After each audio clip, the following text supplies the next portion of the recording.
What is up, guys? Welcome back to my channel Tech Galaxy, and this video is exclusive video and this is amazing video. You guys will have super fun in this video, so stay tuned the end. And this is for my Indian and Pakistani fans out there. So if you're watching from India and Pakistan, so this video is for you guys, so stay tuned to the end. Today we're going to talk about Redmi 13C. Redmi has launched their latest budget phone, Redmi 13C. Last year 12C was a pretty good phone in like 10,000 rupees. So this year 13C is also pretty good. And there are a lot of things to tell you about this phone. And if you don't know Redmi is played their phone in their budget. This is mostly budget phones, type of mid-range and budget phones they make. And their phones are pretty good and aggressive price as well, you can say. And this year 13C is also no difference. So let's start with the video, and you can take this video as a review as well because it's also kind of review. So let's start with the video. So let's start with design first. As you can see, the design is pretty changed this year. Triple camera setup. The main camera is the only main camera, you can take it, but the other two are just AI macro and AI lens, so they are useless mostly. The main is 50 megapixel main camera, and that's a useful. Otherwise, this is a whole design. This year the design is a little bit changed, and as you can see, there's a 50 megapixel AI camera branding. So design is a little bit changed. And talking about colors of this phone, so one is midnight black, which actually looks midnight black type of, you can see it's I would say proper black color, you can say. Another is navy blue, which actually looks navy blue. Like, I think the navy blue is like dark blue, I would say.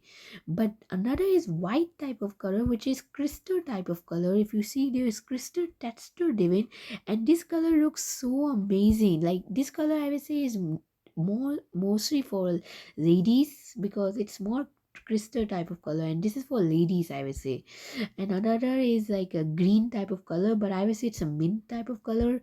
So look like more mint type of, but my personal favorite is this mint and this navy blue, but everyone option is different. So design wise, the phone is looking pretty good. And let's go on to some specs of this phone. So talking about the processor, because processor is important in budget phones. Now this comes in MediaTek Helio G85 processor, 12 nanometer processor. It's a budget processor, comes in budget devices, and you can say mid-range, some mid-range devices. And to score, I will put in somewhere in my screen. And this is an overall decent processor, decent powerful processor, I will say.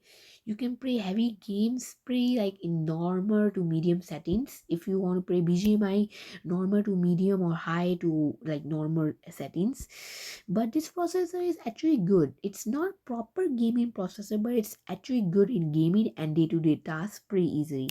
Otherwise, talking about the CPU, it has Cortex A75 2.2 gigahertz processor CPU, and another is A55 Cortex A55, which is 1.8 gigahertz. And talking about GPU, it has Mari G52 MC2 GPU, which is good enough for this budget. And overall, talking about performance, this phone is solid, I would say. In this price segment, this phone is solid in performance. Talking about the storage and RAM, this comes with 4 GB 128 GB of storage and 4 GB of LPDDR4X RAM. But storage is either like budget type of storage, eMMC storage, which is budget type storage. If you know, UFS is the best storage, but this is eMMC 5.1. I would say it's a tuned down variant of storage, but it's also good. And the max variant of this phone is 256 with 8 GB of RAM. So overall performance and storage looking good, and design also looking good for the price this phone is coming.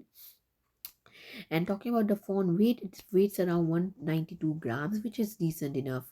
Talking about display, this has 6.74 inches water drop display. It has a punch hole over here is given, and I have used this water drop display for my personal opinions, and I have no issue with this water drop non-style. I have used 830, my Samsung 830s, which has a water drop display, and I think personally this display is pretty good enough. But some people actually gets annoying with this display, so this has this water drop display. Otherwise, this max brightness, it's 600 nits peak brightness maximum, which is good enough. And the refresh rate is 90 hertz. which is amazing for 10,000 rupees. Yeah, this phone is 10,000 rupees. For that price, 90 hertz display is amazing. Like if you talk about iPhones, this year iPhones are in US it's $800, the normal variant, and in India it's 80,000. But that phone is still stuck at 60 hertz. I'm not talking about pro variant, I'm talking about a normal variant. But this is a budget phone, but still 90 hertz. So Apple, you should learn from these budget devices.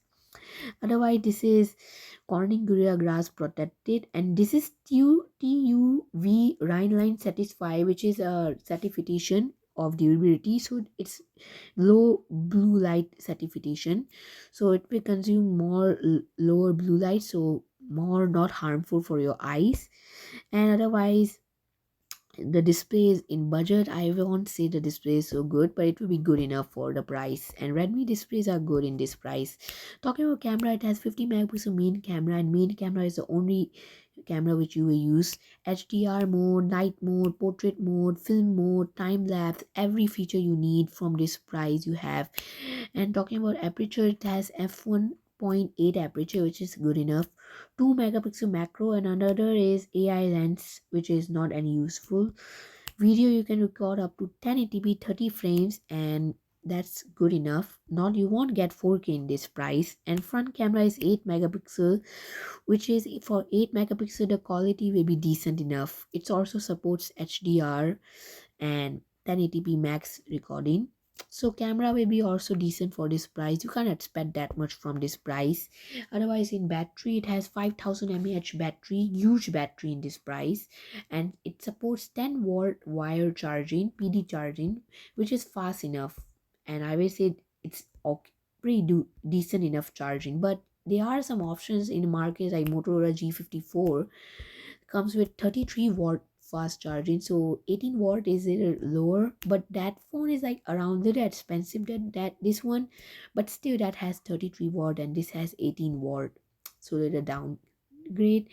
Talking about connectivity, this is the 4G device, 4G, no 5G, so that is a downgrade in 2023. It's almost 2024 and still 4G. Well, that's a downgrade, but that it is. And talking about the other feature, it has 3.5 millimeter headphone jack. Guys, this phone has 3.5 millimeter headphone jack. Amazing. Amazing. No phones have it right now. Otherwise, sensors, every sensor you need, light sensor, every sensor it has. And operating system is MIUI 14 based on Android 13. I don't know how many years of update, but it will get 1 year. You will get it. No problem. Otherwise, this phone is really good enough for this price. And talking about security, side mounted fingerprint scanner and AI face unlock. So talking about my overall review of this phone, so I will say for the 10,000 price, this phone is pretty decent for that price, and pretty it offering a lot. But there are some options in 5G if you want, in options in market, you can consider that. But this phone, if you are a tuned Redmi lover, so this will be a good phone for you guys. And hope you guys have the idea of Redmi 13C. And if you want these type of exclusive videos, so stay subscribed to Tech Galaxy, and I will see you on my another exclusive and crazy video. This is Ahil and signing off.